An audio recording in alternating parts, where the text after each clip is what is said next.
সমুদ্রের ধারেই কত বরফ ছড়িয়ে আছে। কিছু কিছু জায়গা এমন হয় যেগুলো নিজের চোখে না দেখলে বিশ্বাস করাই মুশকিল। তার মধ্যে এই জায়গাটি ছিল অন্যতম, আইসল্যান্ডের ডায়মন্ড বিচ। ছোট্ট বড় কত কত বরফ ছড়িয়ে আছে সারা সমুদ্র সৈকত জুড়ে, আর এই সব বরফ আসছে সমুদ্রের জলের সাথে ভেসেই। এর পাশেই আছে ইউরোপের সবথেকে বড় গ্লেশিয়ার, আর সেই গ্লেশিয়ার থেকেই বরফগুলো ভেঙে সমুদ্রের জলের সাথে এসে পৌঁছায় এই বিচে। আর এই বিচে একদম ডায়মন্ডের মতো ছড়িয়ে থাকে। ওই যে এক বিশাল বড় বরফের টুকরো ভেসে ভেসে আসছে এই তীরের দিকেই। আর বরফের টুকরোগুলো কিছু এত বড় ছিল, আমি তো অবাক হচ্ছিলাম যে এগুলো জলের মধ্যে ভেসে এখানে আসলো কি করে। এই বিচের বালি একদম কালো, আর তার উপরেই ছড়িয়ে আছে হীরের মতো চকচকে বরফ।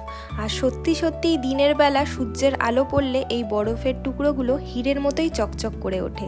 তাই তো এই বিচের নাম ডায়মন্ড বিচ, যা প্রকৃতির এক অদ্ভুত সৃষ্টি।